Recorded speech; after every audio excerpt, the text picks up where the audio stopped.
Liberation of your soul and mind. It is waiting for you all to find. Welcome, one and all. You're listening to What on Earth is Happening. I'm your host, Mark PASSIO. The show is live every Tuesday evening from 8 to 10 p.m. Eastern Time. My website, whatonearthishappening.com. I'll be joining the Oracle Broadcasting Network in the next hour as part of the Intel Hub Radio. Those websites, oraclebroadcasting.com and the intelhubradio.com. Today is Tuesday, March 29th, 2011. We have a great show lined up for you here today. We're going to be continuing our discussion about the tradition of Freemasonry from an esoteric perspective.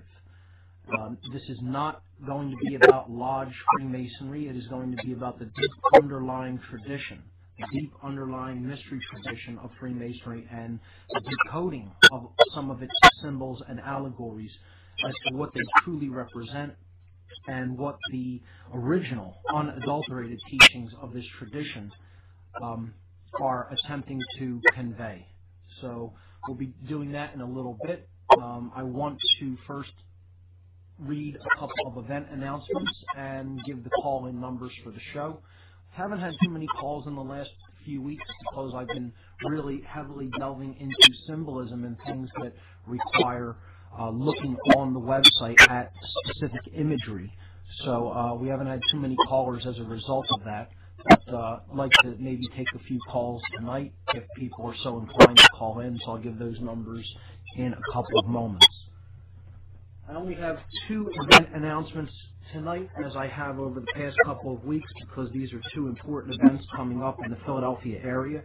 The first, of course, is the Free Your Mind Conference, which we have been feverishly working to tie up the loose ends on, and everything is going really well. I do have one small piece of bad news. We did have one speaker drop off of the roster due to a health problem that came up, and that was Paul Marco. Paul Marco will not be joining us at the Free Your Mind Conference.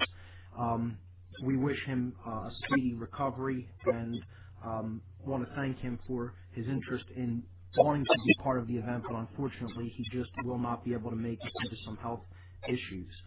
So we have put another speaker in his place, and that will be announced at the conference. And let's just read the event announcement for the conference. Free Your Mind is a conference on consciousness, mind control, and the occult. I'm one of the organizers of this. Did a whole lot of work over the last year to put it together, and now it is only less than 2 weeks away. Saturday, April 9th, and Sunday, April 10th, 2011, at Ruba Hall in Philadelphia. Ruba is at 414 Green Street in Philly. The doors for the conference open at 9 a.m. on both days, and the program begins at 10 a.m. on both days. Admission price only $20 per day if you get your tickets in advance, $30 per day if you get them at the door. Free Your Mind is a unique two-day conference scheduled for April 9th and 10th, 2011 in Philadelphia, PA, featuring multiple speakers and diverse educational materials for the purpose of raising public awareness of the critically important topics of mass mind control techniques, the covert and subversive influences upon our consciousness and behavior, trauma-based and ritualized abuse, and the practical mental and emotional healing methodologies available for those affected by these devices. The featured speakers: Aaron McCollum, Alfred Weber, Andrew Basiago, Bob Tuskin, Farah Yurdozu, Freeman Fly, Jan Irvin, John Nicholson, Joseph Mara, Larkin Rose, Laura Eisenhower, Mark Matika, Mark Passio, Michael Kelly, and Suzanne Taylor. For more information on the Free Your Mind Conference coming up in less than 2 weeks here in the city of Philadelphia, please visit the conference website at www.freeyourmindconference.com. I want to thank everybody who's been involved in putting this conference together.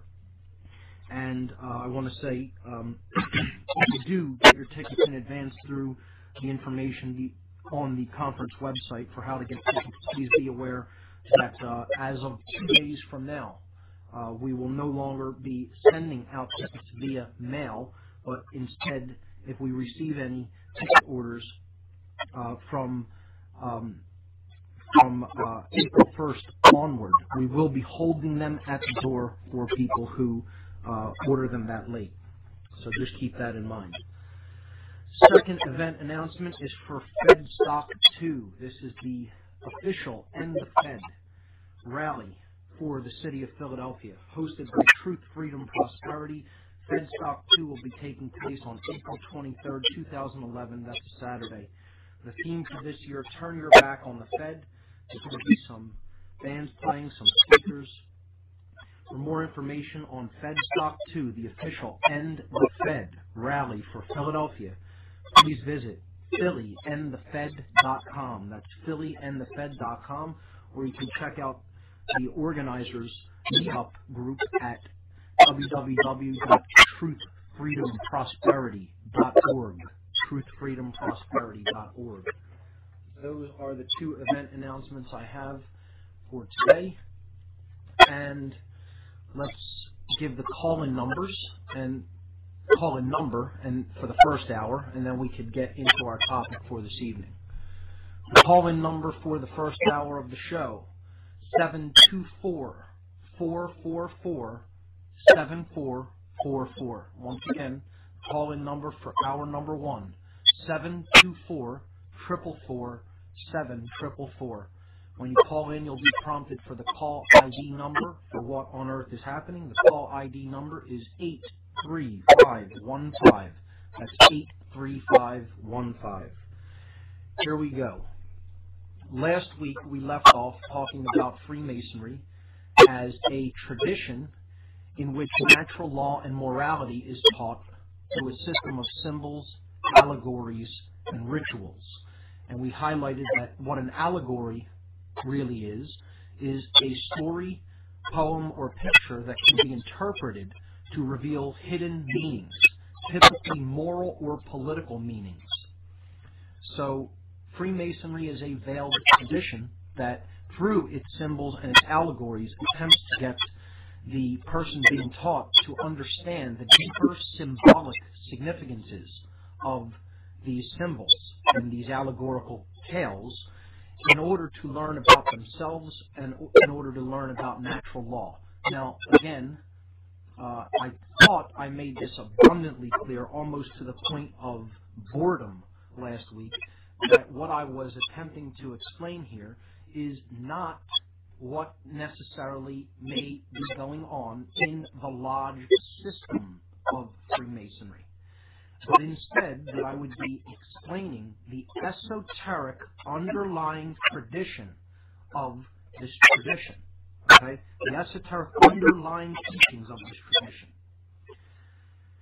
I still get people emailing or, telling me that they think Freemasonry is all one thing. And I thought I explained that to a degree of almost,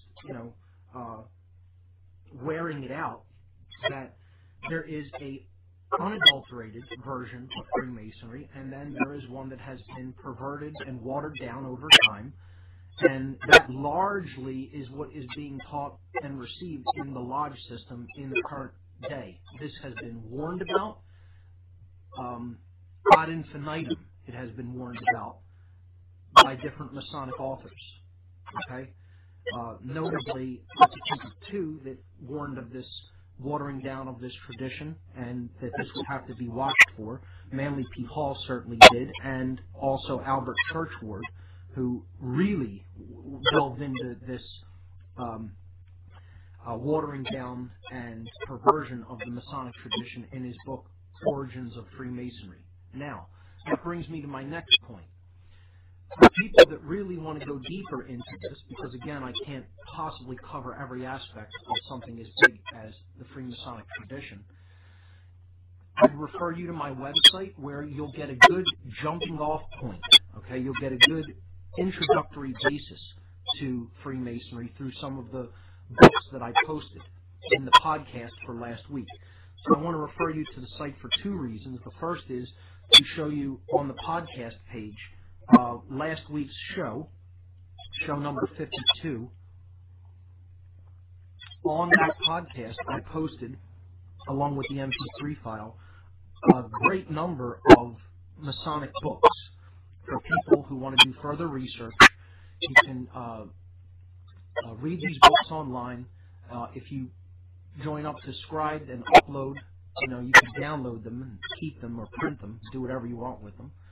And there's a really good small library right there of the Masonic tradition, written by initiates of this tradition, and it has a wealth of knowledge in those books. So I ask people to avail themselves of that information, and again, there will be so many references in those works alone.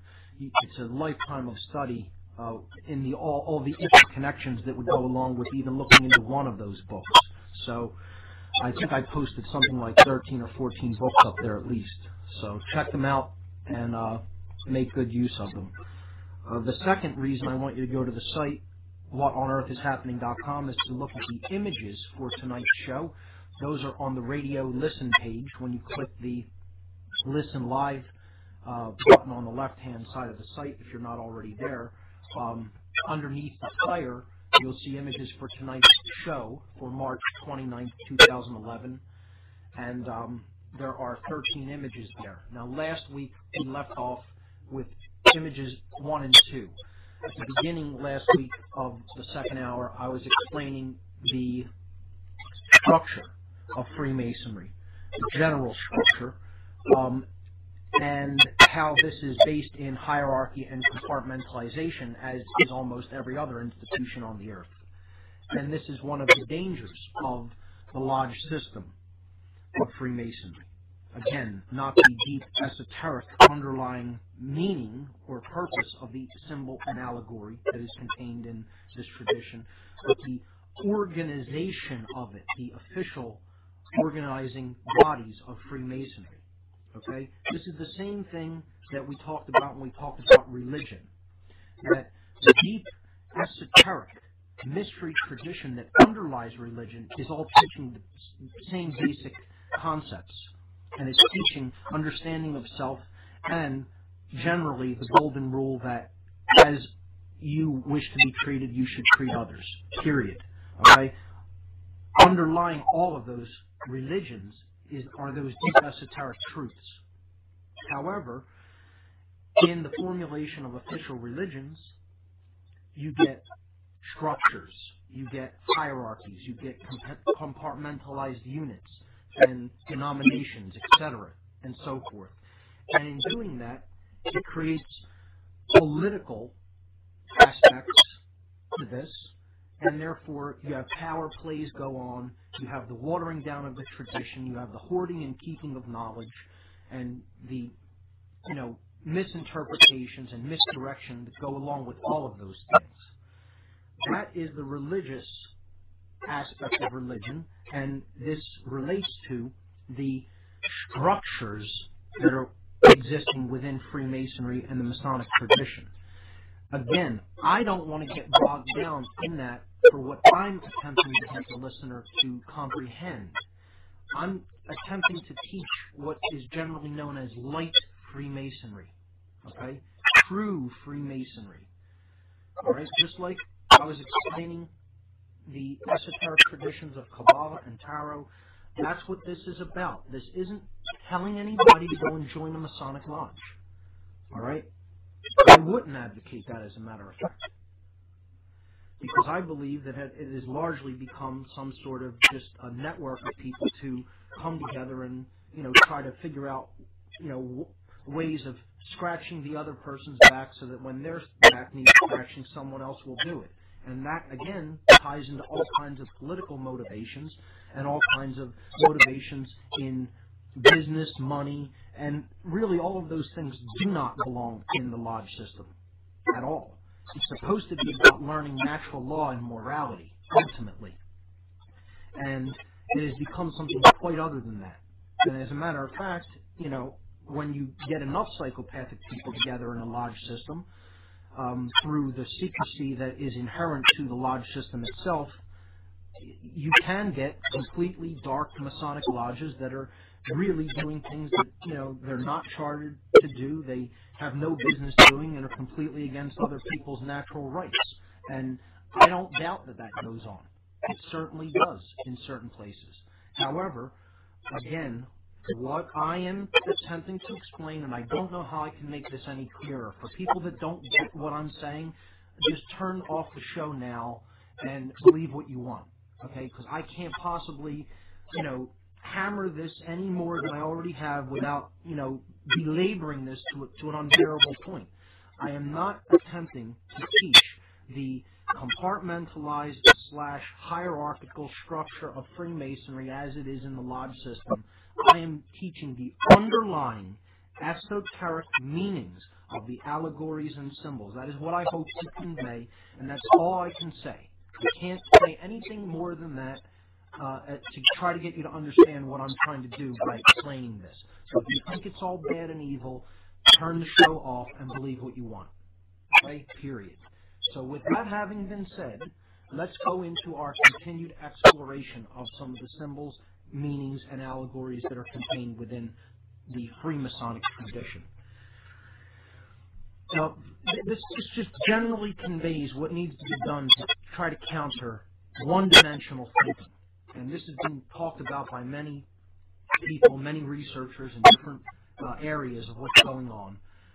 People generally think along one-dimensional terms and think that the first thing they ever hear or see about something is all there is to it. And that's not the case. There are two sides to the coin when it comes to understanding what the Freemasonic tradition is about and how it has been used. Okay? So we can, believe all of the hype that's out there about what it actually is versus understanding that what it is different than how it has been used. Okay? And that's what I'm trying to get people to understand, is what it originally was intended to be versus what it has become. All right? So what we're looking at here is what it is originally intended to be, and attempting to get people to understand the unadulterated teachings within this tradition. And I will not say any more about this because, again, the point has been belabored. If you don't understand that, I can't help you. So, that having been said, here we go. We look at the structure. We started looking at one of its symbols, and this is the most well-known symbol of the tradition.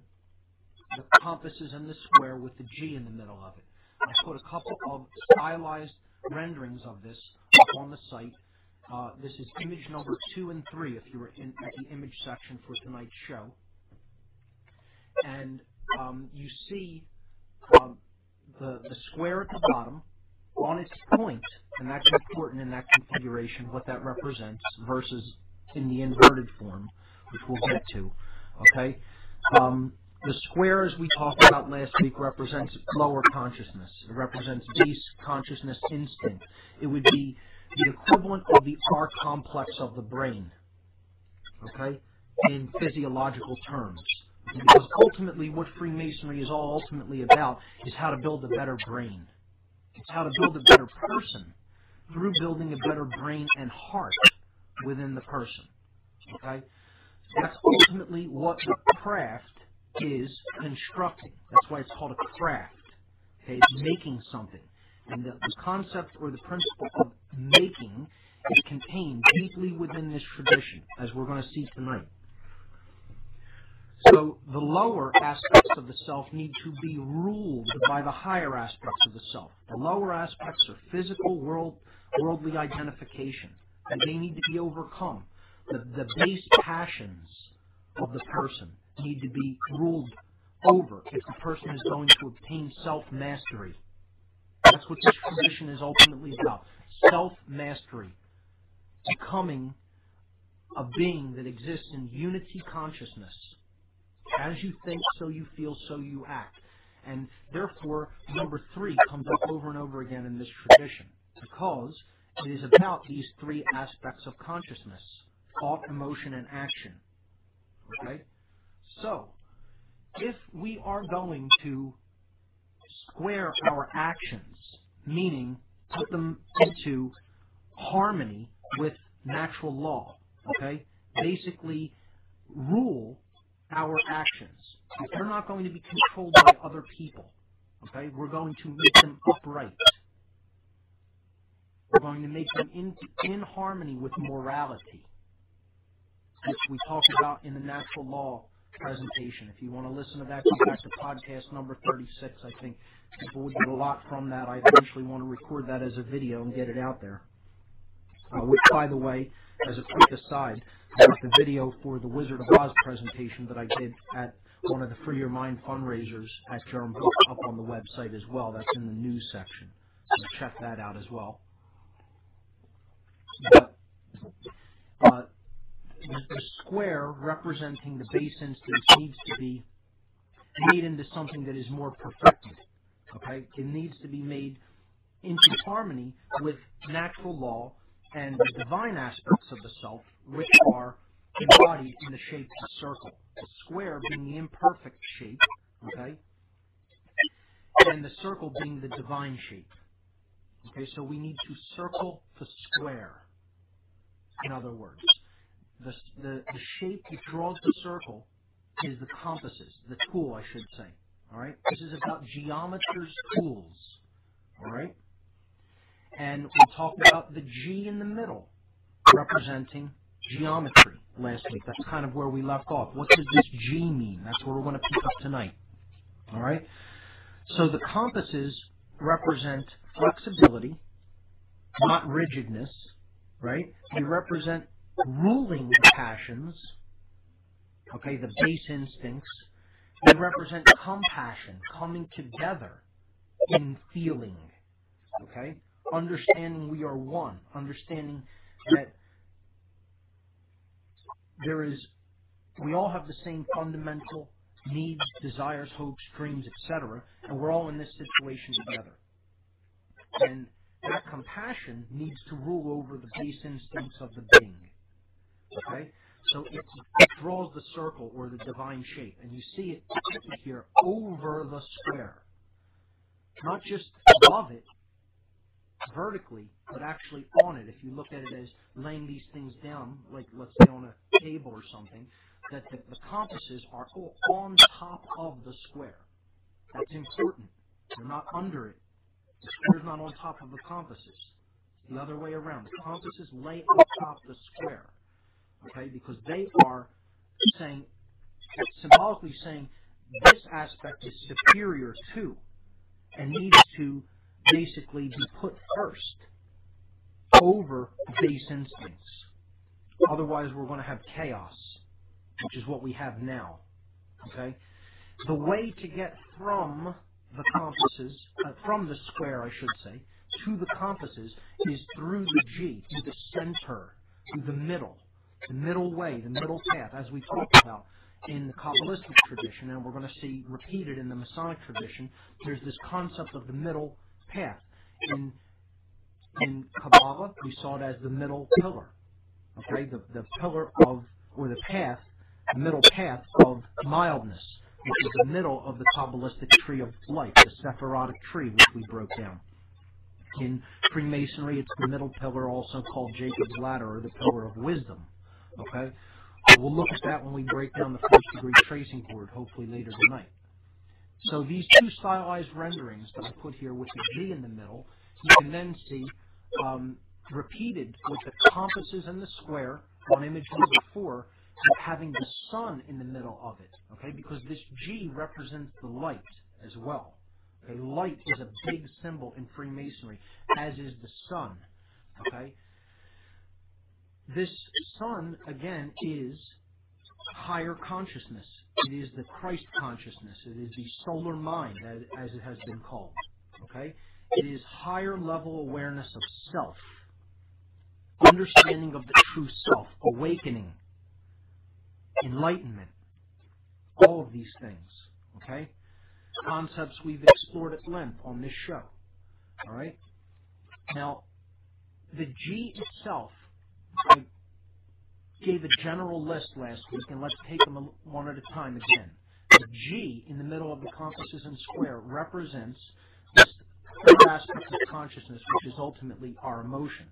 Okay, if we're going to square our actions into harmony with higher consciousness, which is represented by the compasses.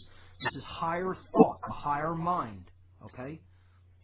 The compasses are compassion, right? Unity consciousness, the left and right brain coming together at the fulcrum point, the place of balance, okay?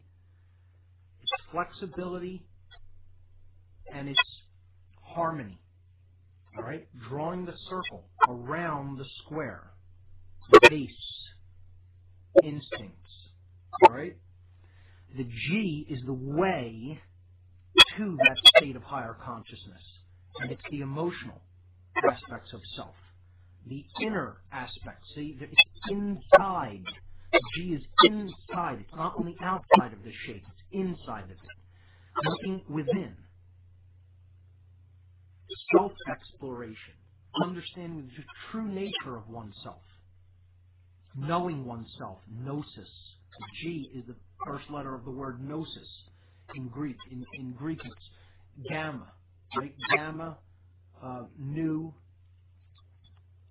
omega, sigma, iota, sigma is how you spell gnosis in Greek.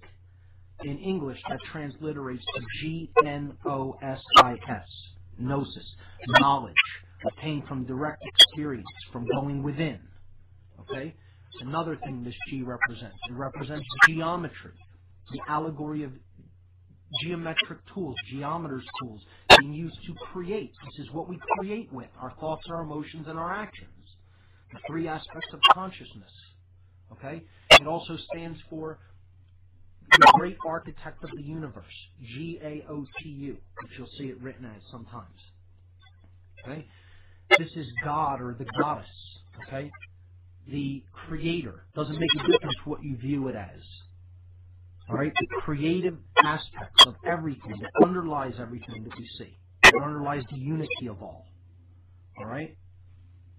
Gnosis, knowledge, goodness, everything that we want to create that ultimately serves us is done through getting in touch with that emotional center. All right? The G. Right? I've said this can also represent Gaia, the spirit of the earth plane, all right, the spirit of this school that we are all ultimately in, okay, and this place for experience and creation. It can also represent green. Green is the balanced color in the middle. Again, the G is in the middle. In the middle of the visible spectrum, we find the frequency green. It's the color that represents balance, nature, getting into harmony with nature. Green is found abundantly in nature, the most abundant color in nature. It's the love energy color. It's the color ascribed to the heart chakra. Okay? The Anahata chakra, as we looked at when we looked at Kabbalah and the chakra system. So, green is another word that you could represent. The gift of life, the gift of compassion, the gift of intelligence, the gift of emotions. Okay? The capacities that we can experience these things in while being human are gifts. The gift of the human brain, the three aspects of the human brain correspond to these three symbols in conjunction with each other. Okay? The square, right? The R complex, the G, the midbrain, and the million aspects of the brain, the emotional brain, okay? And then the compasses, left and right brain hemisphere, the neocortex, the telencephalon of the brain, okay? This threefold pattern is repeated because it's all about consciousness and the self. That's what this is all about. People who want to continue to think all these traditions are about something external, go right ahead. Believe what you want and keep being deceived. These are all about the self and the tradition of understanding that we are all one, that we are all in the same situation together, and that we are all aspects of the divine. And to recognize that divinity in all others. Period. But people will insist that's not what it's about just because sick, twisted, psychopathic people have perverted these teachings over time. So there is no original teachings. It's all one thing. And, that's what I believe, and I'm sticking to my guns no matter what the evidence to the contrary points to. Good luck with that. For those of us who really want to understand something deeper, let's continue. More about the G, okay? So I also stated it could represent the gate to higher consciousness, okay? Higher consciousness is often depicted symbolically as a gateway or portal, a stargate, okay? The gate to the gods, the gate to heaven, the gate to higher consciousness, all right? So gate could be another interpretation, all right? What I said at the end of last week's show, and what we're going to explore for a little while tonight, is what this G, the highest meaning of it, in all of my studies at least, and I've come to learn about what this G represents, is known as the generative principle. The generative principle is essentially everything I've been trying to teach since the beginning of when coming forward into the public. Everything I've tried to teach through my video series, my presentations, my podcasts, all of it. The understanding of the generative principle is really the only thing that can save humanity. If we don't understand how we create what we get, good night. And you could tack that on to what the G represents, okay? Joking, of course, but my point here is the generative principle is about causality, okay? The causal relationships regarding what we experience in what we call life in this three-dimensional space-time continuum. The underlying causal factors, which I said on day one of doing this show, by the way, this is the 1-year anniversary of What on Earth is Happening Tonight. I've been doing this for exactly a year. It started on March 30th, 2010. Today's the 29th. This is the 1-year anniversary show. So, the generative principle. What we get is a result of causal factors that get set into motion. And if we don't understand those causal factors, or in other words, how we indeed created the manifestation called what we got, we don't understand how we did that, we're going to continue to create things unconsciously that we don't want. The goal here is to learn what creates certain things and what creates other things, and then to choose wisely between those creative forces. And as we said before and looked at in depth, ultimately the only two things that really create or generate is love and fear. These are the underlying creative forces that go to work into making the experience that we all collectively share, called reality, or the truth. Okay? So we need to understand how those two polarities work and how our choices between those two basic polarities ultimately affect everything that comes into manifestation in this reality. That is the generative principle, and it is the underlying hermetic principle that underlies all of the other hermetic principles that we looked at. We looked at those in the presentation about natural law. Okay? The 7 hermetic principles. The generative principle is the one overarching, unifying principle that underlies and unites all of those other 7 principles.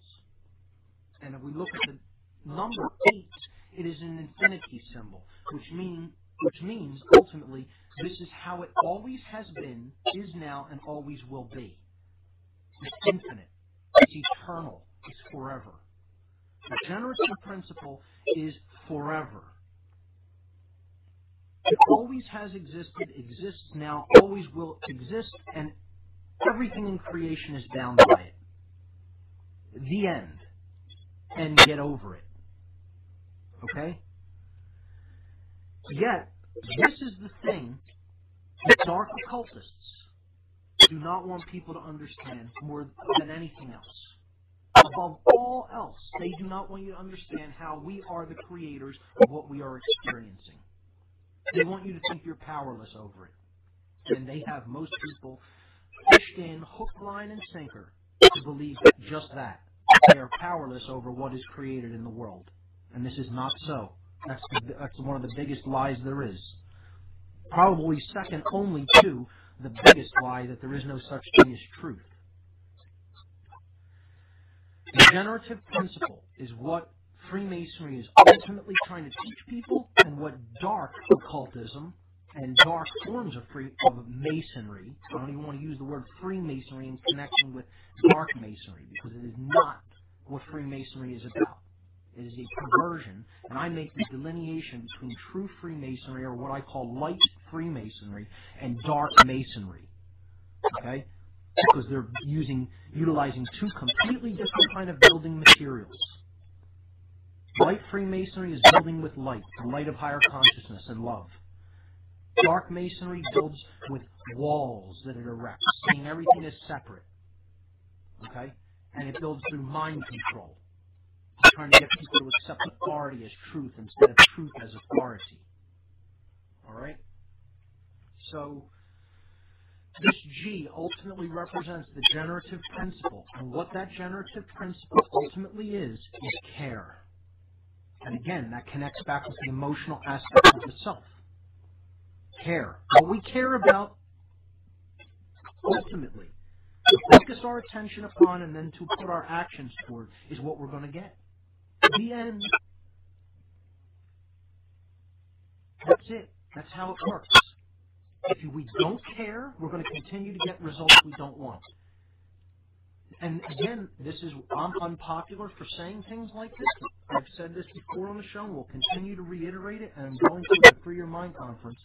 This is why dark occultists are kicking our rear ends.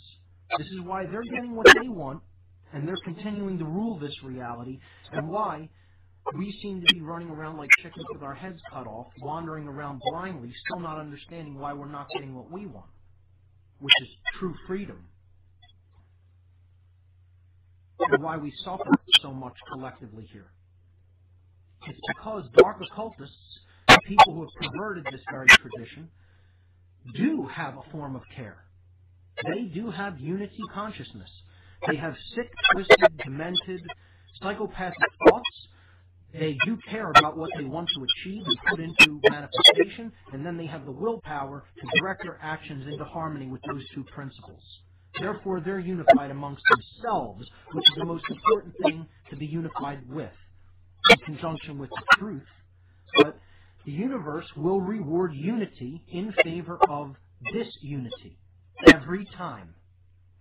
And that's an unpopular thing to say, because what basically I'm saying is, because they're unified in evil, they're going to continue to win. And it's true. Their thoughts, their emotions, and their actions are unified, and they act as one, essentially. Our thoughts, emotions, and actions are not unified. We don't act as one, and therefore we don't get what we want. And even if there's a few people that do align themselves with truth and are trying to explain these principles and concepts to people, unselfishly put knowledge out into the world, they still won't necessarily get what they want unless enough people do it. Put it into practice. Put it into manifestation. Knowing it is not enough. Doing it is what ultimately matters. And that's what the dark occultists, ultimately do. They have all three of these principles in line, in harmony. And cry in your milk over it, folks. Cry in your milk over it. Get as upset about it as you want. That happens to be the case. And the point is not sitting there upset about it, because it's letting your emotions rule you instead of the other way around. The point is, understand how it works and then do something to correct it. By first correcting yourself and how you're out of alignment with the generative principle. Come into alignment by bringing your thoughts, emotions, and actions into unison with each other, and care truly about understanding truth, putting it out there for other people, and then live in harmony with it. That's putting the generative principle into effect. With your thoughts, your emotions, and above all, your actions. Because as we've said before, you can know this stuff, you can think and feel all you want. Unless you bring your actions into harmony with those two other aspects of consciousness, it does no good. No ultimate good is going to be manifested in the world. Because the people who do bring their actions, even if it's for a dark purpose, into harmony with their thoughts and emotions, or lack of emotions, I should say, okay, they're going to be rewarded for it. The universe is going to grant them what they ultimately desire. So, the people that want to think, there's some benevolent force that will never allow that to happen are deluding themselves. There is a benevolent force out there, and it wants us to have what we want, but it's always going to reward unity consciousness over oppositional consciousness. And like I said, get as offended or upset about that as you want. That's how it works, ladies and gentlemen. That's how it works. So I'm explaining to you, this is why the dark occult rule this planet. This is why people who truly want freedom don't have it. This is the reason, because the bulk of humanity exists in this oppositional form of consciousness where their thoughts, their emotions, and their actions, symbolized in this tradition called Freemasonry and in other occult traditions which we've looked at, okay, are not in unison, are not in unity with each other. That's it. And that is the generative principle, or the generator, okay, or Genesis, meaning creation. All words that start with G. The generator, okay? In other words, the force that moves everything of energy, okay? The generative principle, true care. That's what this G ultimately represents, the Genesis principle. The Genesis principle. How we create what we get.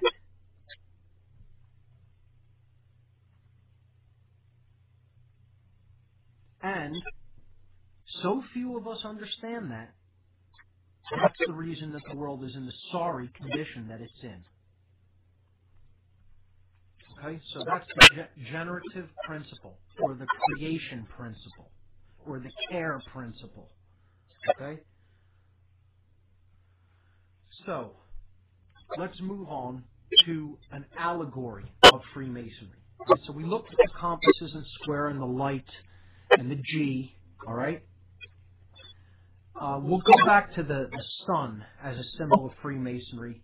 This is depicted in image 4 and 5. As I said, the higher aspects of consciousness are symbolized by the sun, okay, the light, shedding light on knowledge. I want to talk briefly about the word Mason, all right? So let's look at image number 6, which has a whole lot to it, all right? Image number 6, there's so much symbolism in it, it's a very complex image, okay, to break down in its fullness. But let's start with that. The word Mason, okay, means builder. And that's all it means. It means builder. You're a Mason, you're a builder. And what I've said in my work is that everyone is a Mason. Whether they, identify with the occultic or esoteric aspects of Freemasonry or not, it matters not. Everyone on this planet is a builder of our collective experience through what they think, what they feel, and what they do.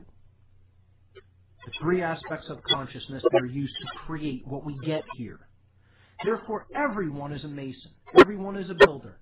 And that will be unpopular, saying that everyone is a Mason. I didn't say everyone is a lodge Freemason. I said everyone is a builder of their experience. Understand the difference. Therefore, we are all ultimately Masons, or builders of what we get. Okay? That's what this word ultimately means. Now, here above this, in this image, you see, to all free and accepted. Okay? This is the distinguishment between two general types of Freemasons. Okay? There's something called operative Masonry. Operative Masonry, it stems from the builder guilds of the ancient world. okay, and going back into the Middle Ages and the building of the cathedrals, and we can get into all of those origins, okay, and perhaps we will, but essentially some of the lodge aspects of Freemasonry come down to us in the modern world from some of these building guilds from the ancient past. And it goes right back into the times of, the building of all of the ancient sites, like the pyramids and the ancient temples, all of the wonders of the world, and ancient stone building techniques that have been lost to modern history. Okay?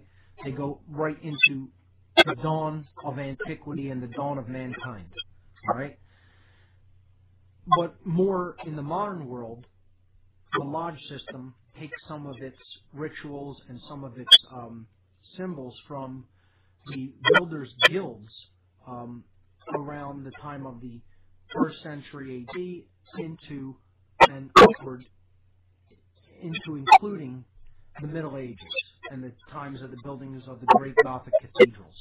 These builders' guilds contained masons or very skillful stoneworkers that had the teachings, held the teachings of how some of these construction techniques were used to build these incredible monuments, okay?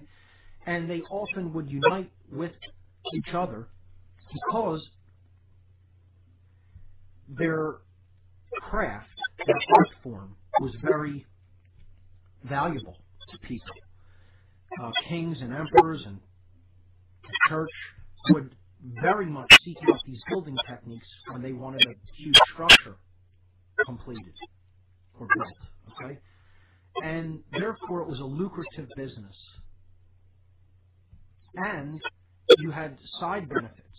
Even though there were despotic rulers in areas all over the world that would control through violence the movement of their people, what they were allowed to have, what they were allowed to do, what they were allowed to say, what they were allowed to read or even think, okay?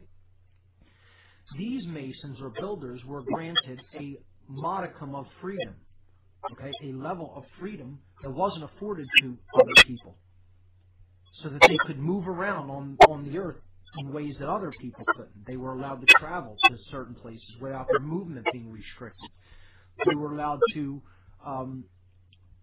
have certain educational materials that were off access to other people because of these psychopathic rulers. Okay? So, not only that, but again, since their skills were in such demand, they were well paid. So they became knowledgeable, they gained knowledge of other cultures and areas of the world, and they became wealthy. And this is the origins of the lodge system, again, which I don't want to focus on very much, but just to give a brief background of, and you can read that extensively through any, Google search or checking out some books on Freemasonry itself. So this form that represents free, okay, is operative Freemasonry, or a true Mason, a true builder, or what could be said is an esoteric Mason. Okay, somebody that truly has the keys of the craft or of this esoteric tradition in their hands, in their minds, and in their hearts. That's a true free Mason. An accepted Mason is known as a speculative Mason. Okay? And this term was used for people outside of the craft that were taken into its knowledge, that were showing that they indeed wanted the knowledge that was held by the original esoteric teachings of Freemasonry. And again, as I said, this goes back to ancient Egypt and even before. All right? So much of the Masonic tradition has Egyptian symbolism within it. All right? Because the land known as Kem, which is where the Commission Mysteries came out of, This was an initiatory mystery tradition that came out of this region of the world and eventually became Freemasonry. It's one of its forms. Kabbalah is another one of its forms. And again, it's basically the same teachings. All right? And we'll see it shares some of its same symbolism. So, accepted Masonry is also known as speculative Masonry. Okay? People who are originally outside of this tradition of teachings that are accepted into them. All right? And this is kind of where the lodge system, in its knowledge, I believe, begins to become degraded. Not that you don't want to share these teachings, but when they did this in the lodge system, at least, it really began to open up into the knowledge of Freemasonry into people who may not have had other people's best interests at heart, people who may not really have taken these teachings as anything that are truly fundamental to human freedom, because they don't really care about human freedom, okay? And began to pervert them for their own selfish aims because they could see the potential that a system based in hierarchy, compartmentalization, and a certain degree of secrecy would afford them, okay? And these are the dangers of that structure. I'm certainly a proponent that modern-day Freemasonry needs to be restructured. And many people have said this in the past. I mean, I believe it was the Duke of Kent back in the 1700s who said Freemasonry has already been so infiltrated by dark solar cult worshippers, dark occultists in other words, that he felt it should have been disbanded altogether, the lodge system. And indeed, it has been infiltrated. And I think I'm making this abundantly clear to people that the modern system is infiltrated by these darker elements. I'm not picking up the modern lodge system. I'm telling you, it's infiltrated and it's watered down. This is why I'm trying to teach the original essence of this tradition to the best of my capability. And again, I can't teach every aspect of it. I can put a lot of things out there for people to look into, and I'm going to. I'm going to spend a lot of time on this. Okay? However, the only real teacher is your own desire to do your own research. That's the real teacher. I'm not the real teacher. Okay? I can be somewhat of a way shower for people to open the door and say, here, you want to walk through this door? Well, there it is. And connect some dots and bring some information together for people. And that's all I do. That's it. You need to integrate this into yourself through your own desire to do so in the spirit of truth. That's it. And I think I've said that to a point of almost boredom in the past. But, people need to hear things a lot of times, apparently, because I still get people who listen to a little clip of one show or something, and then, suddenly, as Bob Tuskin is fond of saying, everybody's an operative, Then I become somebody that's trying to pick up for people who are doing evil in the world, or saying that, I guess being an apologist, I guess. And that's not what I'm doing here. I'm trying to paint the bigger picture of what has gone on with this tradition, and then encourage people to look into it for themselves to see what teachings they can pull out of it. All right? So, continuing. So you have operative and speculative forms of Masonry.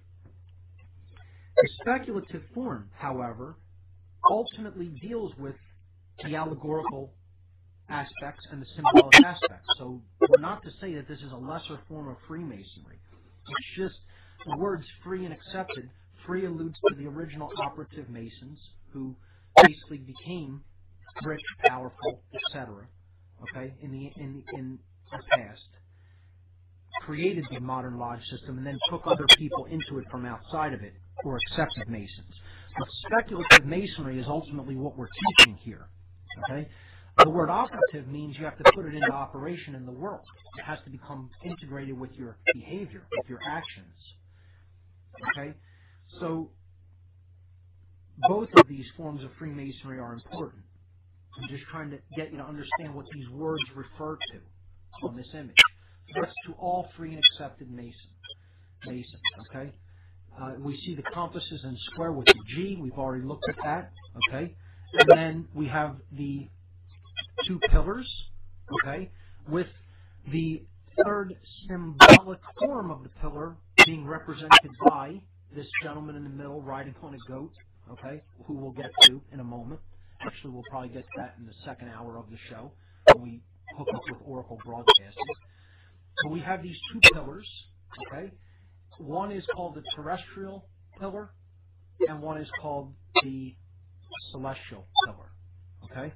So we have these depicted, and we have the symbols of the sun and the moon above them, and the all-seeing eye. And we saw that previously when we looked into the religious traditions, into the solar cult, the lunar cult, and then the cult of the stars and planets represented by the all-seeing eye. So we're going to see this again when we look at the first degree tracing board. Okay? So, again, these pillars represent different aspects of consciousness, the actions and the emotions. The solar pillar is the actions, the lunar pillar is the emotional qualities. They need to be brought into synthesis with each other, or unity, such that we are doing that which we think and feel is right. And those things are not in opposition with each other. The middle pillar is represented by this gentleman in the middle there, blindfolded, dressed in white, riding on a goat. His name, Hiram Abiff. Hiram Abiff, Abiff. Hiram Abiff is allegorically, okay, the prototypical Freemason. Okay, he is the builder of the Temple of Solomon, one of the three builders, I should say. And as we saw before, briefly, the Temple of Solomon represents the self. It represents the three aspects of consciousness. It represents thought, emotion, and action, and it represents the body, mind, spirit connection. It also represents the brain, okay, the lower aspects of the brain represented by the checkerboard floor, the R complex, base consciousness, okay, which we see here in this image as well. Then we have the emotional aspects of the brain, okay, again, care, the G, the generative principle, true care. And then the higher aspects represented by the gods above, higher level thought, higher consciousness, non-earthbound awareness, or non-physical matter identified awareness. Hiram Abiff, okay, is another, it's a word play. It's a symbol and a word play. We're not talking about an actual person. This is an allegory. And I'm going to read a little bit about the allegory of Hiram Abiff coming up in the second hour. Hiram Abiff is a word play for high ram above. Okay? The ram, the symbol of Aries, the beginning of the zodiac. Okay? The ram has symbolic meanings in occultism. We saw it used symbolically very often. Okay? Ram, of course, being a male sheep. Okay? It's a symbol of courage. All right? It's actually taking action in the world. Right? It's a symbol of force or power. Right? It's a symbol of divinity. And we'll get into that soon. Hiram Abiff is a symbolic representation of truth. The three builders of Solomon's temple of Hiram, king of fire, representing the R complex of the brain. Hiram Abiff, representing the midbrain, who is ultimately building the temple for Solomon, the higher mind. The coming together of the neocortex, sun and moon, soul and moon, soul and moon. Okay? Hiram Abiff is the sacred feminine aspects of the consciousness, the emotions, alignment with truth, the Holy Spirit, the Divine Mother, so to speak, Okay, even though he's a male figure, that's what he symbolically represents in this tradition. Okay, I'm going to read a little bit about the story of Hiram Abiff coming up in the next hour, and showing you how this spirit is symbolically murdered. Okay, because that's what he ultimately represents: is the spirit of man and truth and natural law. So just like Ma'at was the spirit of truth and justice in the Egyptian tradition, in the Masonic tradition, Hiram Abiff represents these concepts. He represents morality, truth, natural law, justice, balance. That's why he sits in the middle between the two pillars. Okay? He rides the goat because he is controlling the base instincts or base passions represented by the goat, a traditional symbol in different pagan cultures and other dark forms of occultism, of lower consciousness and, just the instinctual nature of man itself. As we saw when we saw the Baphomet symbol that's used by the Church of Satan. That's why they choose the goat as their main symbol. Yes, it's a fertility symbol, but it's also a symbol of the darker aspects or the hidden aspects of consciousness that are often wielded as weapons. Okay? So, Hiram Abiff represents truth, balance, harmony, natural law. He rides the goat because he is basically controlling and sitting above the base instincts. Okay? So he has achieved mastery. He is blindfolded. This means he is blind to the worldly aspects of self. He has achieved inner spiritual vision. All right? We saw this in the movie The Matrix. The main character, Neo, becomes blinded to the world. And then he is blindfolded, okay? And then he needs to develop his spiritual vision in order to be able to see the Matrix for what it is. This is, where this is borrowed from, actually. Okay?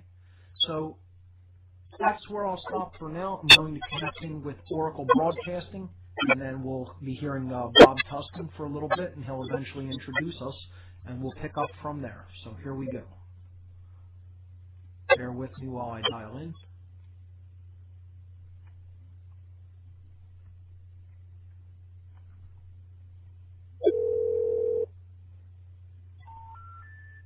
We're sorry. You have reached a number that has been disconnected or is no longer in service. If you feel you have reached this recording in error, please check the number. Well, that's not good, folks. Let's try this again. I'll try it one more time, and then I'll give Bob a call and tell him I'm having difficulties getting in.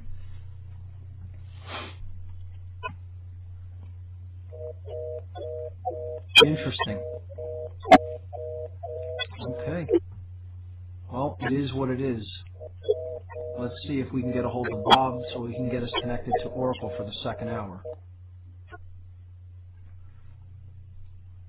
All right, folks, bear with me during the technical difficulties.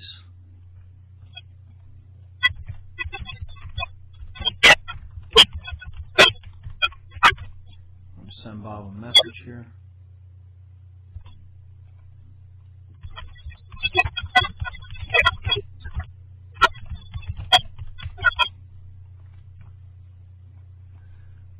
See if he is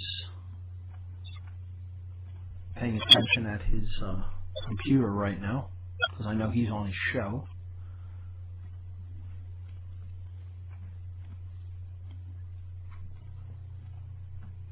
Alright, he's asking me to try it one more time. Let's see what happens.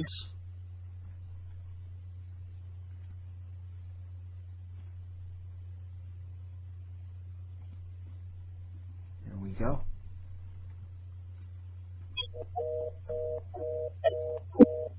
All right.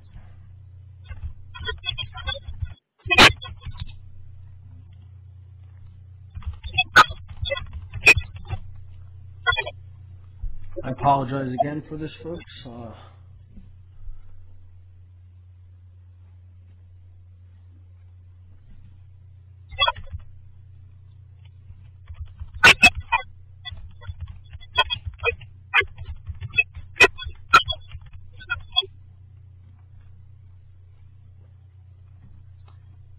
could do it through my cell phone. Let's see what happens.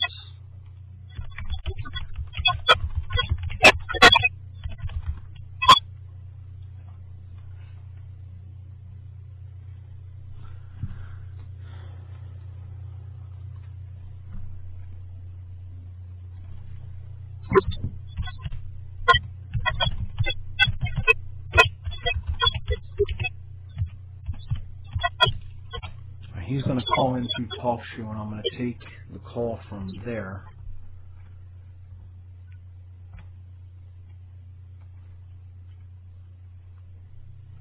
And he's going to patch that through to Oracle, so hopefully this will work. Bear with me another moment or two.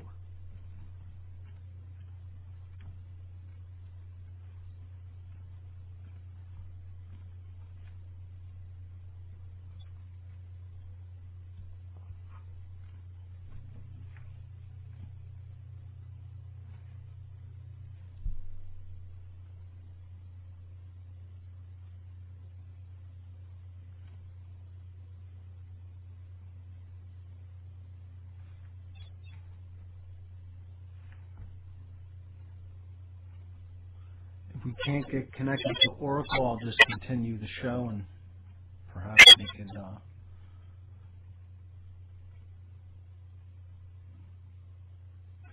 I think this is him.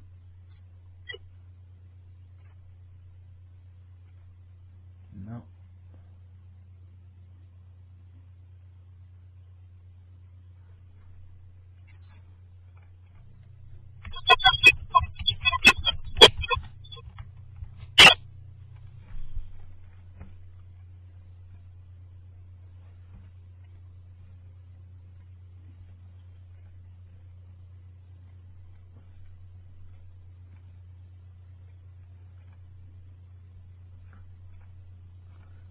Bob, is this you? The call. Mark King, how are you? Let's get started here with the bumper, and we'll jump right into it. As always. All right, here we go. That's what it's all about.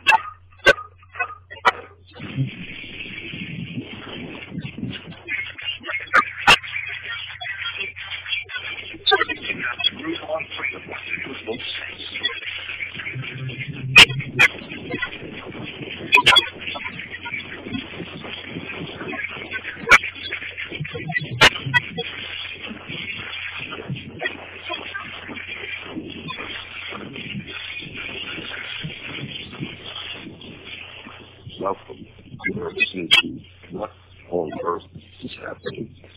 This show will discuss the topics of human consciousness, mind control, natural law, the occult, and all issues that affect the freedom of the people of Earth. What on Earth is Happening will endeavor to shine light upon the darkness of our world and to offer empowering solutions to the problems we face as humanity approaches this critical moment of choice. And now, here is your host, Mark PASSIO.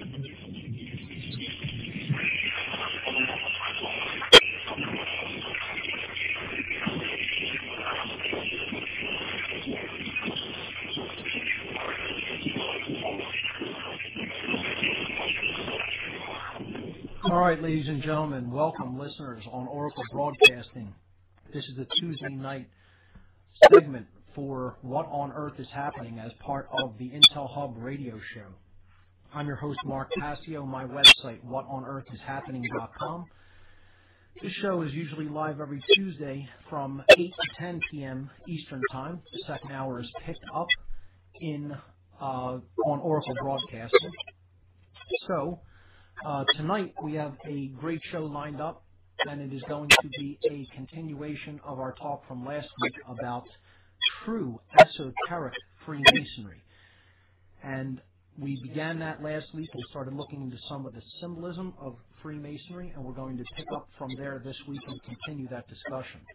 Now, before I do that, I want to tell the listeners about a conference coming up in the Philadelphia area, right in Philadelphia actually, in less than 2 weeks, that I have helped to put together. with a great team of organizers, and we have phenomenal speakers coming in to the city to present. This is called the Free Your Mind Conference, a conference on consciousness, mind control, and the occult.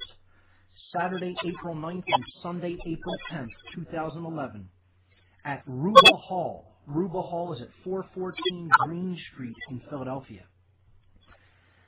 The doors open at 9 a.m. on both days. Speakers will begin at 10 a.m. on both days. Admission price only $20 per day in advance and $30 at the door.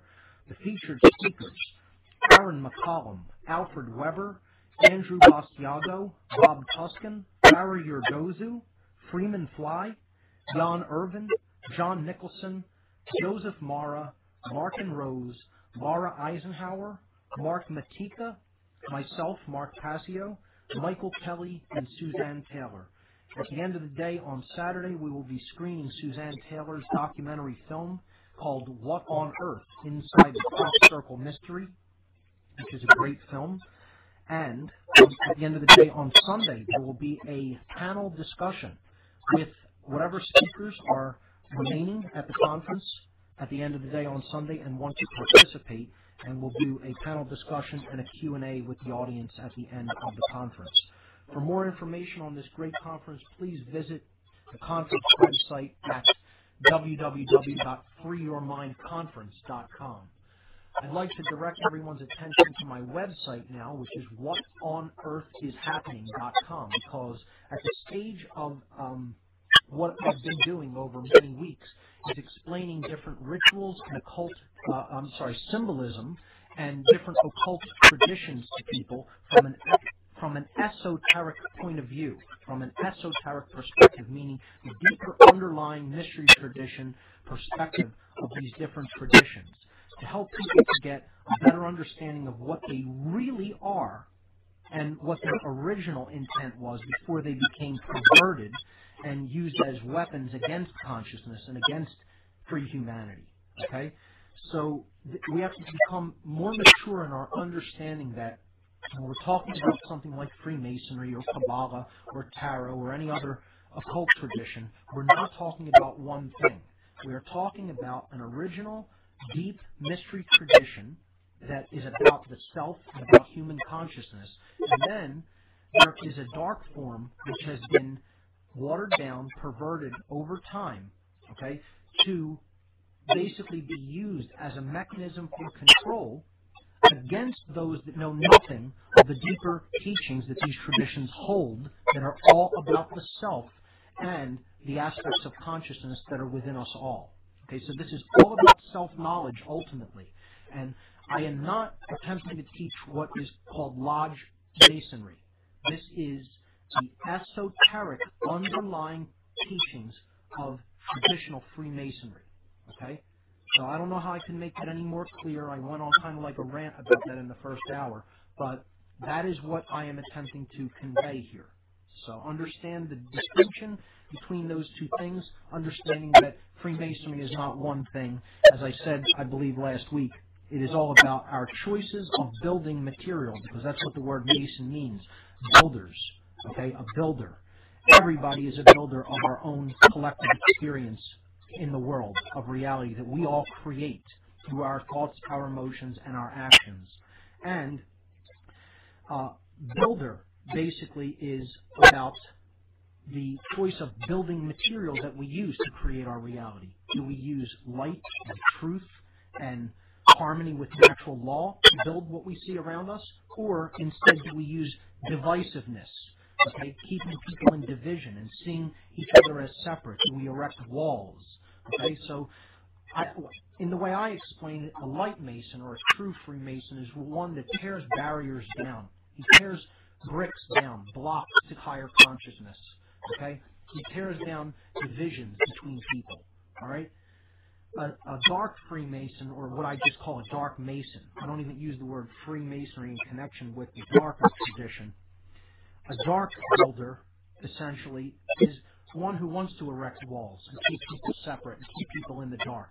Okay? He wants to build barriers within people's consciousness, not to unify their consciousness, but to keep it separated. not only from other people, but most importantly from oneself. Okay, so that we don't understand what we're all about and our deep underlying motivations and our the aspects of the psyche that we need to work with and understand at a deep fundamental level in order to create a better reality. True Freemasonry is about creating that better reality because it is a tradition in which natural law and morality is taught to its members through a system of symbols, allegories, and rituals. And I hear the break music coming up, so we'll take a break right there, folks. Be back.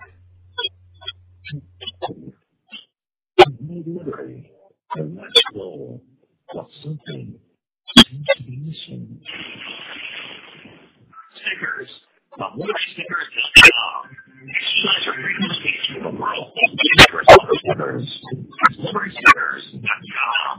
But wait, there's more. You can buy Liberty Stickers wholesale for 99 cents or more in your shopping cart and cash. Sell them or give them away. We're great for gun controls, flea markets, fairs, houses, and more. For extra money, promote freedom, and spread the word. Custom stickers, labels, or decals for your organization or business. Liberty Stickers. LibertyStickers.com order calling 773-966. LibertyStickers.com, the world's most dangerous sticker.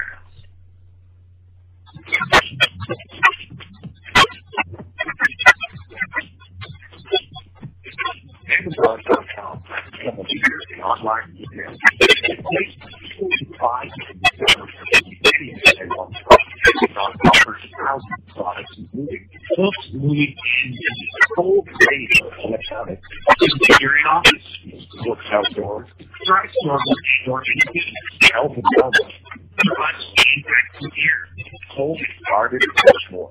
Amazon not only offers over 2,000 online products, but also operates retail websites and offers programs that you sell your products online. Or make your purchases through Amazon.org/podcasting.com. A portion of this purchase goes to the Orphan Broadcasting Network.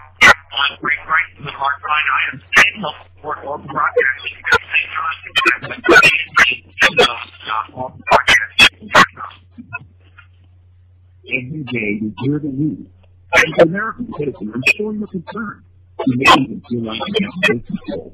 You can't control things like natural disasters or the real estate meltdown, but these days a number of Americans are returning to the practice of being self-reliant by keeping food and water in reserve.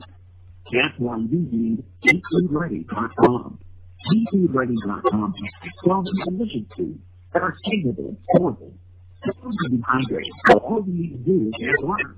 They're made from green grade fresh raw food, vegetables, cherry products, and other high-quality ingredients. Our stuff is awesome. It's available in 2 seconds for less than $2 a serving. And you buy it in tax, including 91 cents or less, depending on the case of Mississippi. And these foods can be stored for as long as 15 years. Log on to our website, watch a show video, learn about our food production, start your own business, and how you can try 6 meals for free. Log on to befoodready.com.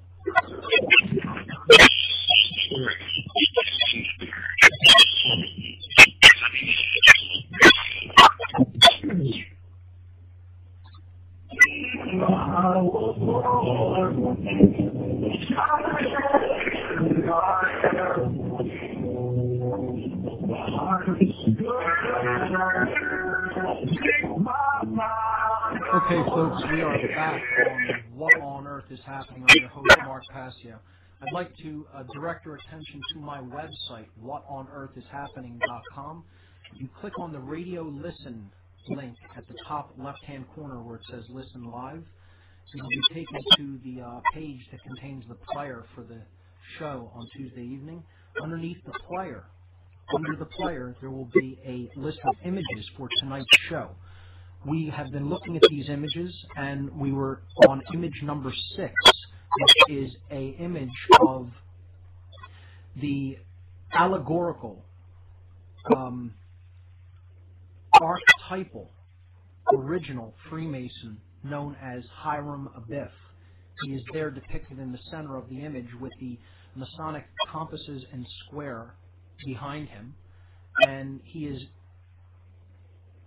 between 2 pillars, which is a common theme in Freemasonry, with Hiram Abiff himself acting as this middle mediator, okay, between these two pillars, a symbolic third pillar, if you will. And this idea of three pillars, or two ways that diverge to the left and right, and then one that is a synthesis between them, that is basically acting as a balance point, comes up over and over again in different occult traditions. And we already saw it previously looking at the tradition of Kabbalah, the Kabbalistic tree of life with its three paths. Okay, the path of severity on the left, the path of mercy on the right, and the unifying or synthesis path, which is the path of mildness in the middle. Again, this theme is repeated here in this imagery that basically symbolically depicts some of the symbols of Freemasonry, the ideas of Freemasonry, I should say. The two pillars are the left and right aspects of the brain. They are the masculine and feminine principles within us all. Okay? They are our emotions, the sacred feminine aspect, and our actions, the sacred male aspect, masculine. Okay? We need to bring those into alignment with each other, okay, based on our knowledge of natural law and our knowledge of how we create what we get. We need to become knowledgeable about the generative principle, which is what we talked about largely in the first hour. And the generative principle is care. And it's basically the knowledge of how natural law works and caring enough to bring our emotions and our actions into harmony with that natural law such that we create goodness and order in the world, not through our ignorance of natural law creating chaos, which is basically the situation that we have now. Hiram Abiff, this allegorical master mason, basically represents the knowledge of natural law. He represents truth, goodness, and order because he is a synthesis or the marriage between the masculine and feminine aspects of consciousness, or the unifying aspect or bringer together of emotion and action. Okay? So he is depicted here clothed in white, representing purity and goodness, and he is blindfolded, meaning that his sight is not of this world. It is a spiritual or inner sight. We left off in the last hour saying that this was picked up in the allegory The Matrix, a great movie trilogy allegory, okay, which is about spiritual awakening. And the hero, Neo, who ultimately represents the higher part of the brain, the neocortex, okay, who needs to understand himself as the one, meaning to bridge the left and right or the masculine and feminine sides of himself so that he can come into harmony with his true path, with what he knows he needs to do, becomes blinded later on in that series to the physical world or the matrix world, and he develops true spiritual vision. You can see the matrix for what it is, truly for what it really looks like. So that's what this is symbolically saying here. Hiram Abiff is the true spiritual vision. He is truth. He is higher consciousness. He is the spirit of things. The unifying aspect of everything is spirit. Okay? So he could be identified or kind of likened to, he is analogous to the Holy Spirit in the Christian tradition. Okay? Again, this was the sacred feminine divine mother in other traditions that predate Christianity. But again, the sacred feminine is downplayed because that's all about the emotional qualities, and modern religion is a male dominator a male dominator game. Okay, so the sacred feminine had to be removed and, as we saw, replaced by a dove, the symbol of the dove representing the Holy Spirit in the Christian tradition, the religious Christian tradition, I should say. Hiram Abiff, okay, there is a legend, there is an allegory to him. Before I get into that allegory, I would like to read a brief description of the symbolic meaning of the ram, okay, because that's what Hiram Abiff represents. It's a wordplay, Wordplay is often found in different occult teachings, and it is also found in Freemasonry. Hiram Abiff is High Ram above. Okay? He is the ram that exists with the gods. He's not really here on the earth as a man. This is a symbol. Okay? It's an allegory. It's not a real person. He was biblically, he was one of the builders of the Temple of Solomon. Okay? Because he is the middle or unifying aspect between the base consciousness, or the lower physical aspects of consciousness, which are represented by Hiram, king of Tyre, in the Masonic allegory of the building of Solomon's temple. Hiram Abiff is the sacred feminine mid-brain, which is where our emotions derive from. Okay, the ability of us to feel the repercussions of our actions toward other people. And then Solomon is the left and right brain, or the neocortex, the telencephalon of the brain. Okay, he is the sun and the moon come together, Solomon. Okay, this is an allegory about the building of the brain and the building of the human heart in harmony with natural law and morality. Okay? We have to understand this from a more mature symbolic perspective rather than thinking of these as literal things. Okay, so Hiram Abiff is identified with the beginning of Aries, the beginning of the zodiac, when the sun rises in resurrection at the spring equinox. That's when that happens in Aries. So he is the bringer of the light, okay, into a world of darkness, understanding of natural law and truth. All right? So let's look at some of the symbolic meanings of the ram traditionally. Okay?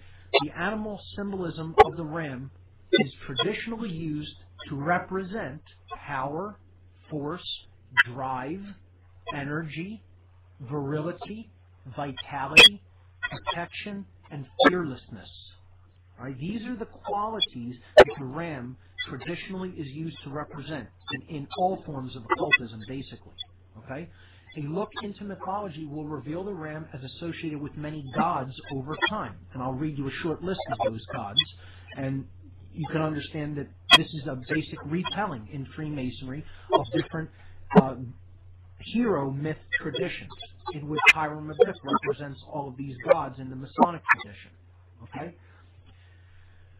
If a god amongst the people, okay, wouldn't you agree that these are admirable qualities? So, in other words, Hiram Abiff represents godlike qualities that we can embody as human beings.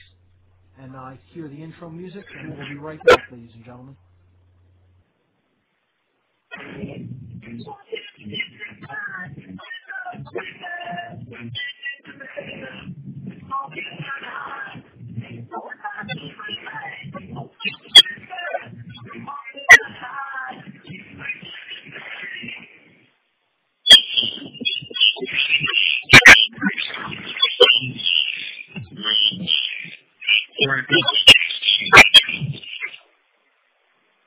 PASSIO.org, we offer chemical-free products to people around the world detoxifying, self-healing while rebuilding the immune system. We urge our listeners to please consider our largest selling product, microplant powder. Our microplant powder is rich in silica and probiotics to help rebuild the immune system and to create a healthy stomach flora. Microplant powder is excellent for daily intake. It is perfect to add to your storage shelter. We urge our listeners to please visit us at USA.org. And remember, all of our products are chemical-free and healthy to eat. We constantly strive to give you the best service, highest quality, and rapid shipping anywhere. And we offer free shipping on orders over $95 in the U.S. Please visit us at hempusa.org or call 908-691-2608. That's 908-691-2608. See what our powder, seeds, and oil can do for you at hempusa.org.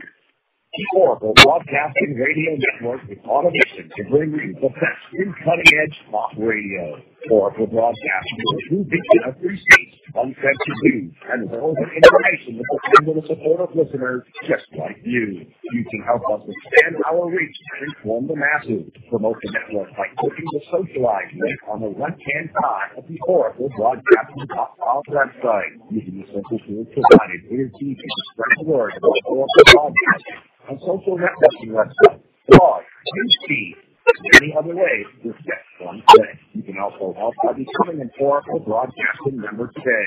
For just $5 a month, you get access to the member stream, allows you to listen to all of the great shows of Oracle Broadcasting 128K stereo TV audio quality. To find out more, go to oraclebroadcasting.com. And thank you for listening to the Oracle Broadcasting Radio Network.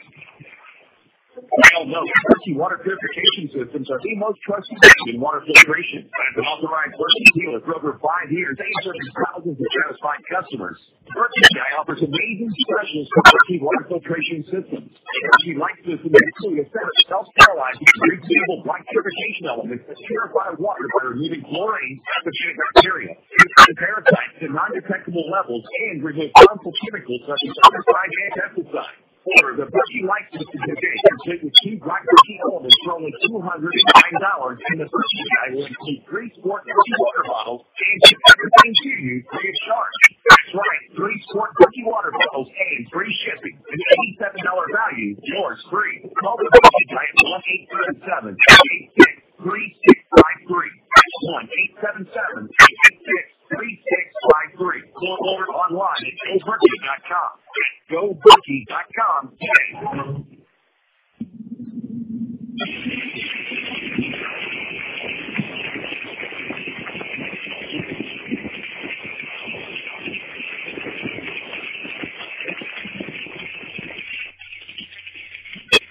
All right, ladies and gentlemen, we're back on What on Earth is Happening. Before the break, I was discussing Hiram Abiff and how that is a wordplay for Hiram above, the zodiacal sign of Aries, as being the bringer, the returner of the light or the sun into the northern hemisphere to begin spring and the season of rejuvenation, and how that is a symbol of spiritual awakening.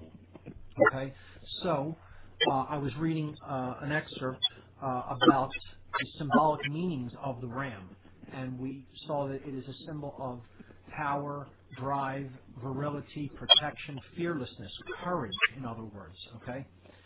So these are admirable qualities, and these are qualities to be cultivated, to become more in harmony with divinity and natural law.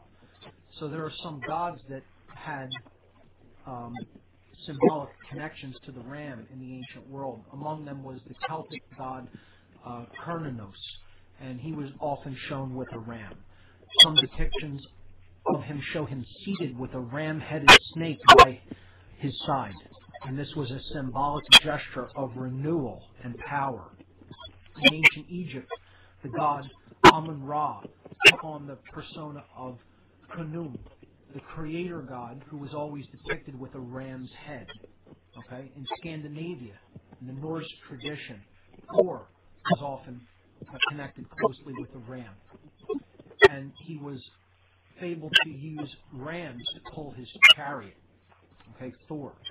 Other gods that were connected in the ancient world with the strong will. Okay, this is about the will. Hiram Abiff is ultimately about higher will. Will with a capital W. Will to come into harmony with natural law and the ultimate drive behind creation, which is ultimately to live in harmony with the laws of nature and the laws of higher morality. That's what it's ultimately all about. Achieving self-mastery. Mastery over self. And only through which can we obtain any level of mastery of nature. It's not even mastery. It would just be really living in harmony with it so that we don't use it as a destructive power, which we're currently doing. Okay? So other gods connected to the strong will of the ram were Zeus, Apollo, and Apollo plays very prominently in Freemasonry. Agni from India, Indra, also an Indian god, Hermes, Roman, okay, and Grecian, Ea, a god of the Middle East, and Baal, another Middle Eastern or Phoenician god. It is noteworthy that the ram is the first sign of the zodiac, as Aries. Hence, it is the symbolic form of impetus, fervor, renewal, virility, and fiery force, all connected with the coming of the sun or of the light. Okay? This sign embraces the return of the warmth of the sun as the March equinox approaches. Okay, so symbolically, that is what we are seeing here when we're seeing the symbol of Hiram Abiff, and that is what the story of the building of Solomon's temple biblically is ultimately about. It's building with light, becoming a builder with the light, with the spirit which Hiram Abiff, as the main architect of the Temple of Solomon, okay, represents. This is a representative, symbolic allegory. Okay, so let's continue to look at the legend of Hiram Abiff in the Masonic tradition. Okay, so I'll read a brief excerpt about this tradition, this legend, and then we'll analyze it. Hiram Abiff, a widow's son from Tyre. Now we'll get to what the widow's son symbolically means. Okay, skillful in the working of all kinds of metals. Right there, that is symbolic. Working in metals. So he's an alchemist. This is not physical. This is not literal metals. Okay? He's supposed to be the builder of the Temple of Solomon and builds with metals. That was his forte. But this is an alchemical allegory. It's symbolic. Okay? He was employed to help build King Solomon's temple. The legend tells us that one day, while worshiping the grand architect of the universe, which we saw that G in the middle of the compasses and squares symbolically represents, okay, within the Holy of Holies, Hiram was attacked. Hey, Mark. Hey, Bob. Hey, Mark. Yes. Listen, I don't mean to interrupt because I can understand you fairly well, but the listeners at Oracle Broadcasting are having a really hard time. I know we had some technical difficulties, and let me ask Doug here, why was the call-in line not working? 866-841-1065 is the number to join us. I could give it another shot, but I got a message that it was disconnected, and then I got busy signals from that point forward. And I'm hearing garbled audio, and I apologize because the breaks are very difficult to hear as well. If you want me to try to call into that call-in line again, I can do that now. Yeah, well, let's try that again. I'm getting word that it might be up, and it was just a temporary Okay, here we go. Okay, let's try that again. Thanks for bearing with us.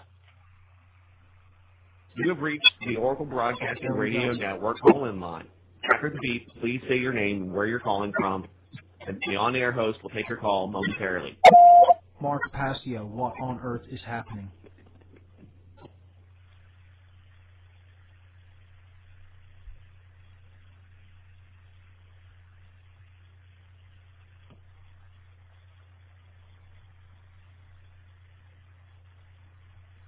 Bob, are we on? All right, I'm going to assume that we're going through, so here we go. So the allegory of Hiram Abiff is what we were delving into, and we were at the point where I was reading things about the legend of Hiram Abiff. Okay, so he is accosted by 3 ruffians, as the legend goes, and this is done at 3 areas of the Temple of Solomon while it is being built. The first is the east gate, the second, the south gate, and the third, the west gate, where Hiram is finally slain. And we'll look into this symbolically, okay? The east gate is where the sun rises. The south is the direction that the sun takes its trek through the sky during the day. It does not go into the northern part of the sky, but the southern part of the sky is where it makes its arc in the northern hemisphere, okay? And then it sets in the west, where the sun dies for the day, and then he resurrects to new life the next day to repeat the cycle all over again.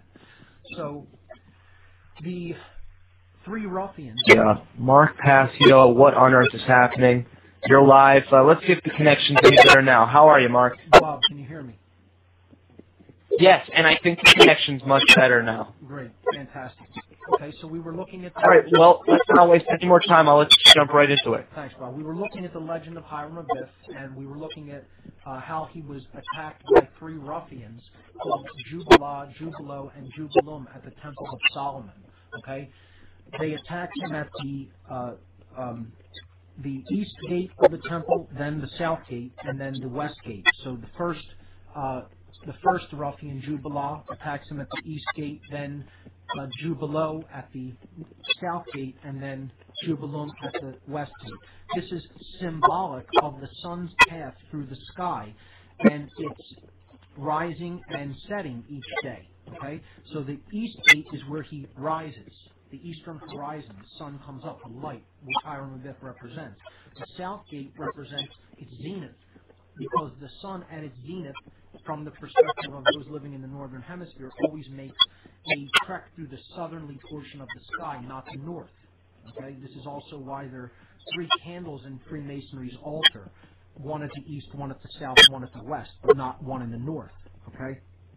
So the west then is the death place of the sun, the setting place of the sun each day, and symbolically that's where Hiram is slain, and then he, resurrects the next day like the sun resurrects to new life at the beginning of each day and repeats the cycle all over again.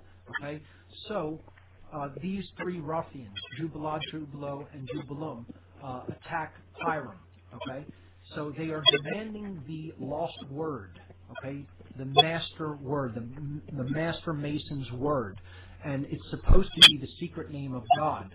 Hiram Abiff refuses to divulge this deeply held secret of the builders, and therefore he is attacked by these three ruffians. The first ruffian, named Jubilah, strikes Hiram across the throat with a 24-inch gauge, which is another Masonic tool symbolically. Okay, and well, there's the outro music for this break, and we'll be right back after these messages, folks.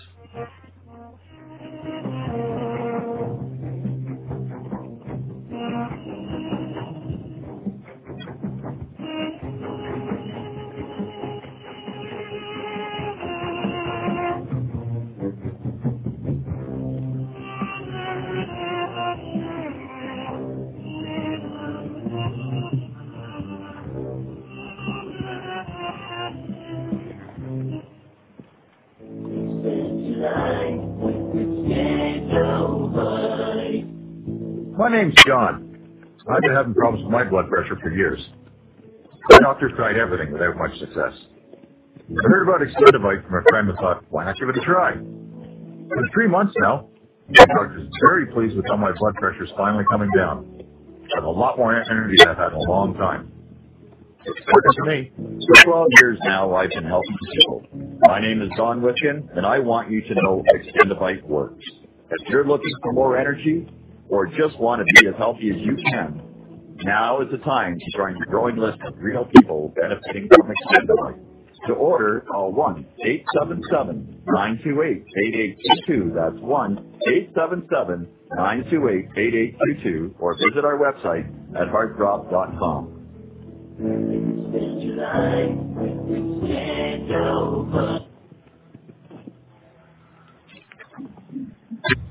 Hey, this is Chris and Cherie, host of Truth Frequency, here to tell you all about our favorite suppliers of entheogens and sacred plants, Mountain Bear Botanicals. This is the only supplier that I trust for fresh ayahuasca vine directly from the Amazon basin. Just go to truthfrequencyradio.com and click on the banner right on our front page. And don't forget, Chris, Mountain Bear also offers only the spices Amanita muscaria, San Pedro cactus, Salvia divinorum, High kratom, and much, much more. So order now through our website, truthfrequencyradio.com, by clicking on the banner. Your order will be shipped securely, and your information is always kept safe and confidential. And by ordering through truthfrequencyradio.com, not only will you get the best customer service on the planet, but you'll also be supporting the show. So don't forget, ladies and gentlemen, it happens to the Truth Frequency every Saturday at 10 o'clock Central on Oracle Broadcasting, truthfrequencyradio.com. If or when the dollar crashes, an alternate system of trade will be a necessity. FreeWorldMarket.com is your free market solution to the economic crisis. Partner with small businesses without using government money. Stretch your buying power in these hard financial times by saving up to 50% on great products and services. Keep money in your community and away from the big banks. Preserve your wealth from hyperinflation. You can become a merchant and immediately begin increasing your sales. Visit FreeWorldMarket.com now. Imagine no longer being tied down to your computer, but having the freedom to take Live Talk Radio with you anywhere you go. TalkStream Live introduces our first ever iPhone application. It's not shows you follow. Now follow you, and your iPhone is now the fastest and easiest way to stay connected to the best talk radio on the internet. Let TalkStream Live transform the way you listen to radio. Listen to live talk shows 24 hours a day, 7 days a week. Mobile Talk Radio from TalkStream Live. Now available in the iTunes App Store. Radio X with your host, Jimmy X. Sundays at noon on the Oracle Broadcasting Network.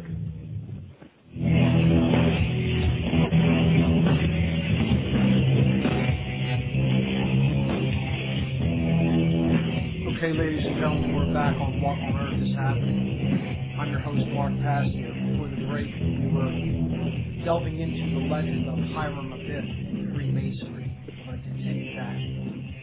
So, we looked at the ruffians attacking Hiram Abiff, and this is representative of the sun's trek through the sky and its subsequent death in the west. Okay? The first ruffian named Jubilah struck Hiram across the throat with a 24-inch gauge. This represents stopping speaking the truth, or not speaking the truth at all. He hits him in the throat chakra. Okay? So, I've often said that the universe is spoken into existence. Other people have said that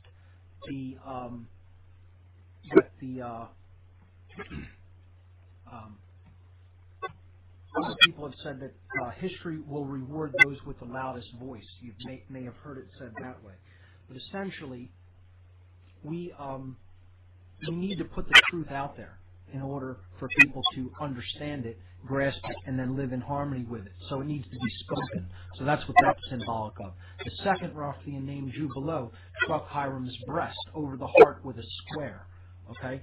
So this represents not feeling or caring.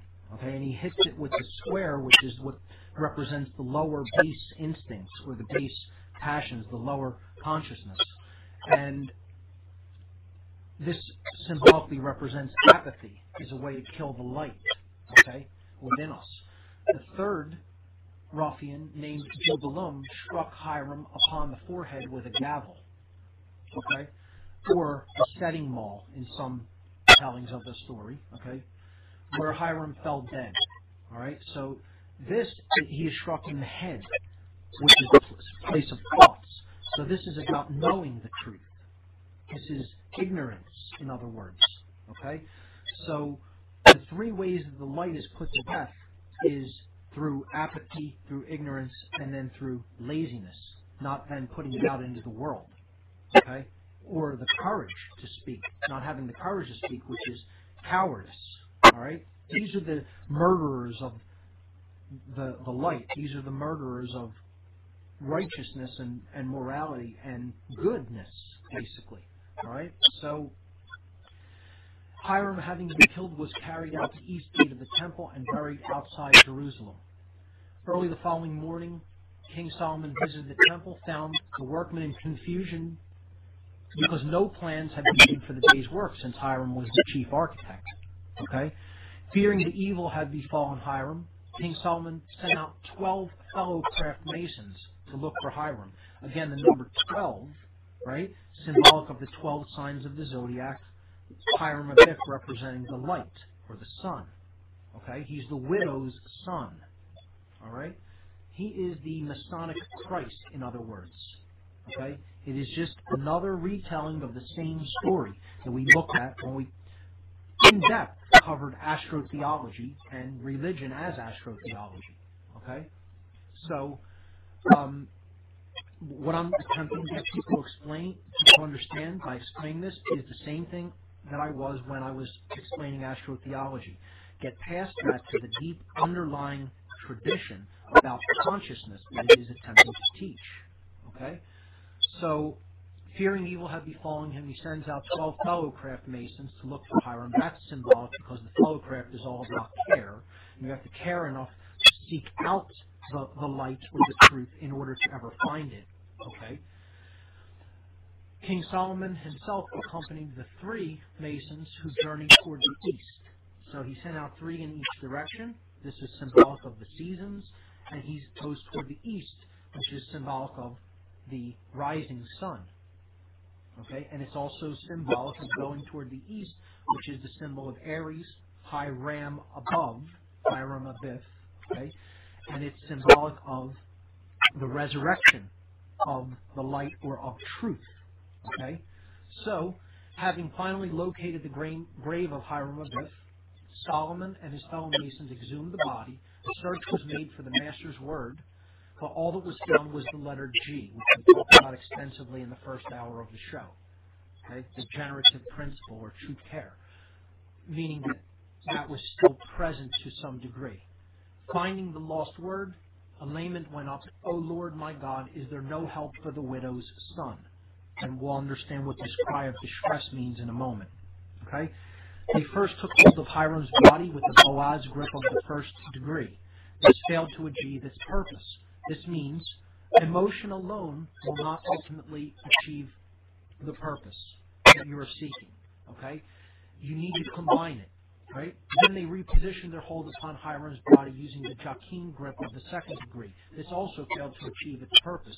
Now, this represents having developed the will to act alone.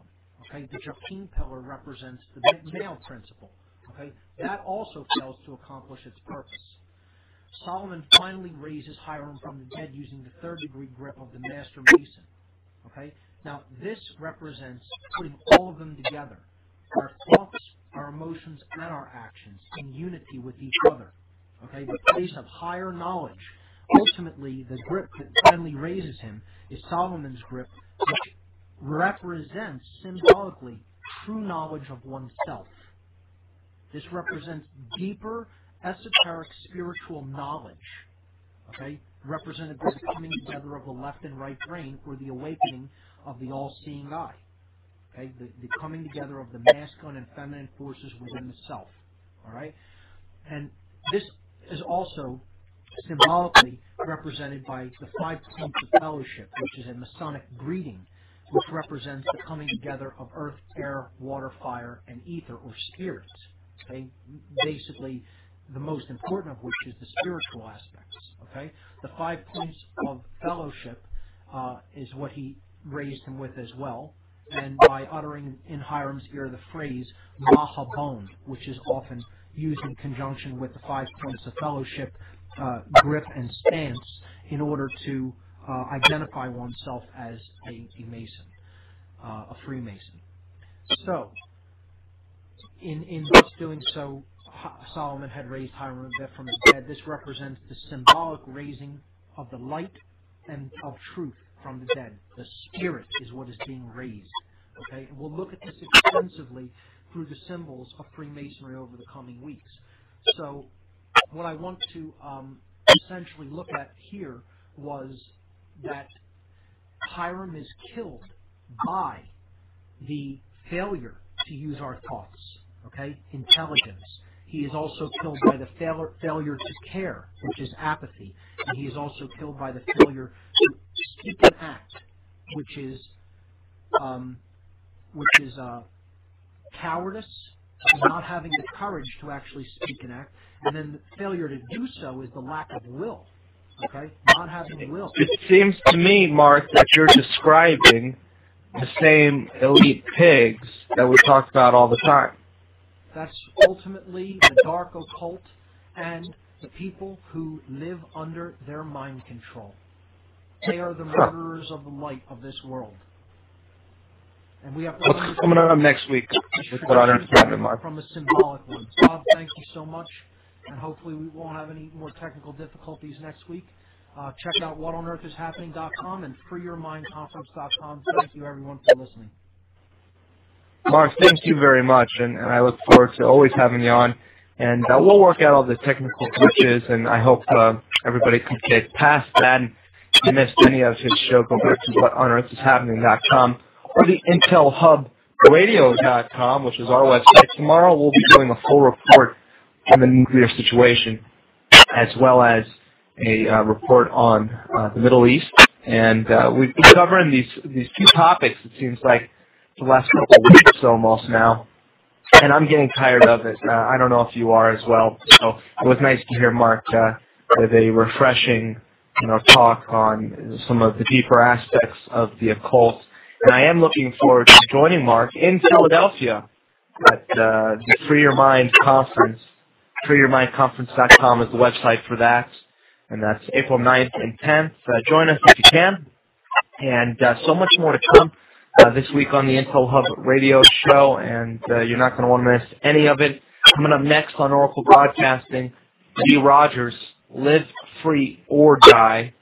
And I always look forward to hearing Lee's take on the daily news and his website, Rogue Government, as well as Blacklisted News, theintelhub.com, and so much more. All friends of the show. I guess theintelhub.com is obviously a friend of the show. Anyways, we'll see you tomorrow night, same time, same place.